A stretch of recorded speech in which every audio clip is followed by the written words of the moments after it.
So for this video guys, itong amplifier na ginawa kong to. So nakita ko na yung mga problem niya, yung mga issue niya. So ito, una na to. So hindi So naka-plug in yan pero lumabas agad yung clipping niya na hindi pa naka-on.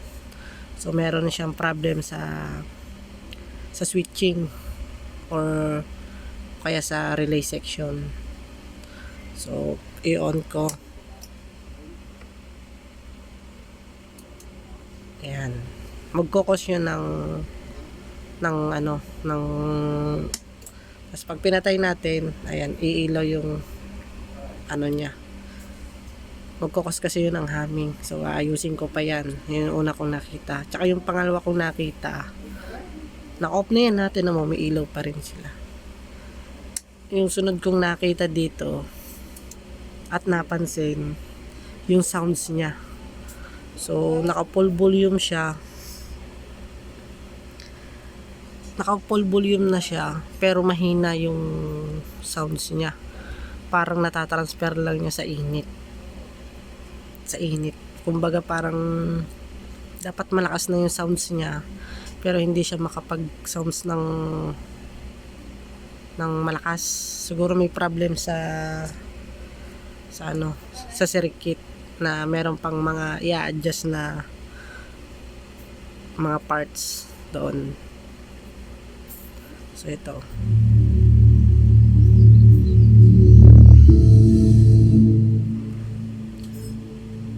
Mahina yung sounds niya. Dapat malakas na siya. Ayan. Tsaka mabilis lumabas yung clip niya kahit hindi naman siya distortion. Ayan. Naka-unity gain yan 0. Ayan, naka-unity gain yan, set up na yan. So ayan o.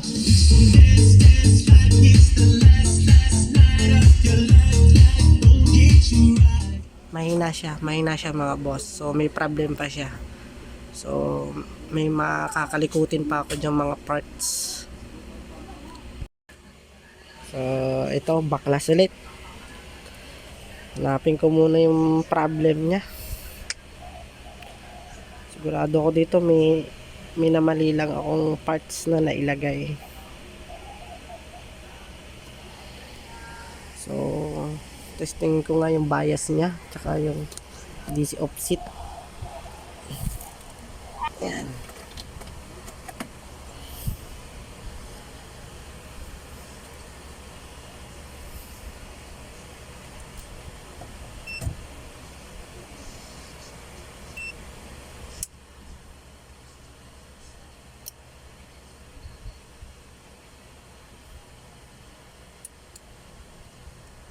Yung bias niya oh.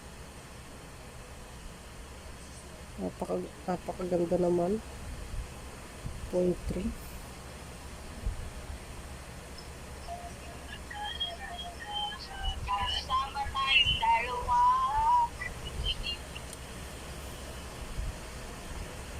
So dito mga boss ay parang naisip-sip ko dito na parang may mali akong parts na nailagay dito kasi malamya yung tunog niya tsaka mainit yung mga OPT niya. So parang nakakapagtaka. So pinagpokusan ko to, magdamag ko tong ginawa, hinanap, tapos tinulugan ko ng isang gabi hanggang sa tong kinabukasan doon ko nalaman na meron nga pala akong naikabit na local na parts. So ito yung parts na naikabit ko, yung F na yan na C4793 na final drive. So yung brand na F na yan ay ayon sa research ko ay mababang voltahe lang pala yung kaya niyang i-handle. So siya yung nag-cause ng problem. So sa 60 AC hindi niya kayang i-handle yung ganong voltahe hanggang sa pinapainit na lang niya yung OPT. Ayan. So ito yung brand na K naman yan. yung brand na K na yan, yun yung original. Yan. So, ayon sa research, dun ko nalaman na yun pala yung nagkokos. So, ayun, no, pinagkumpara ko pa silang dalawa. So, magkaiba tong transistor na ito ayon sa research ko. So, buti na lang na ano ko, na pansin at nakita ko. Yan. So, magkaiba po sila ng brand. So, ito mga boss.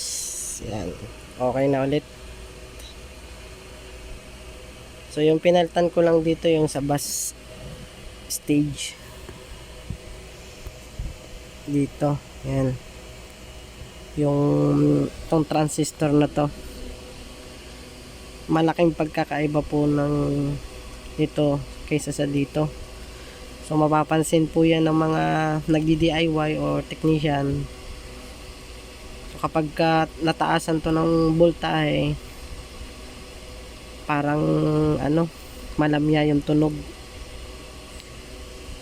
Against dito sa isang to na brand na to, kahit mataas yung voltahe niya ay lumalaban to. Ito ito okay. Pinalitan ko yan dalawa. Ngayon sobrang lakas na niya. Hataw na hataw talaga.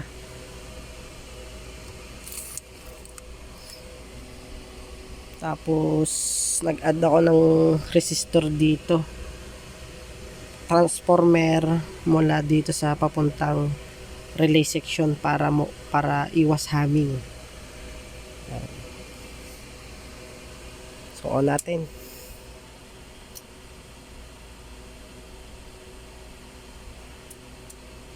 Yan. Volume kahit on yan. On natin. Yan. So may nakakabit yan na speaker. Yan. So ito yung speaker.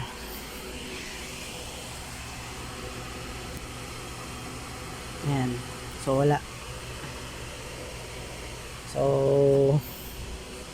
walang humming na siya. Napakalinis na. So subukan natin i-check yung kanyang kanyang DC offset. Kanyang DC.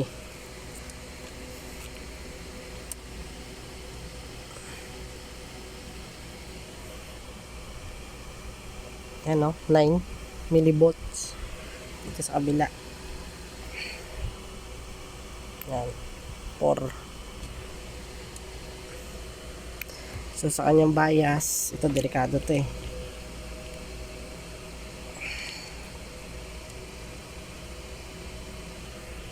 0.3.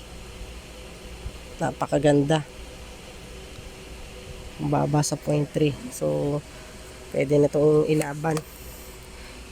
So isang channel lang muna yung sa sounds kasi yung ito sira. Ayan, sound check natin.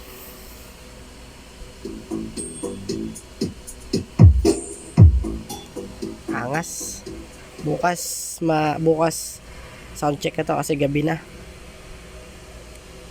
Yan o. Gis na. May mga kapitbahay tayo dito.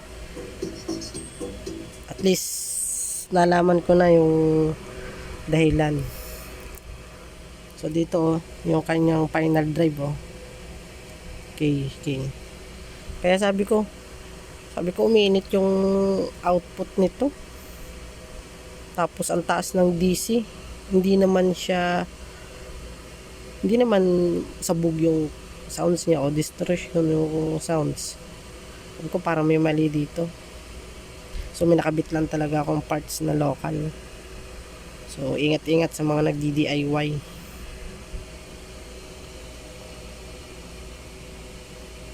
Ayan. So kapag yan ganitong brand yung bibili nyo. Okay. Mga ganito lang ata to, ordinary.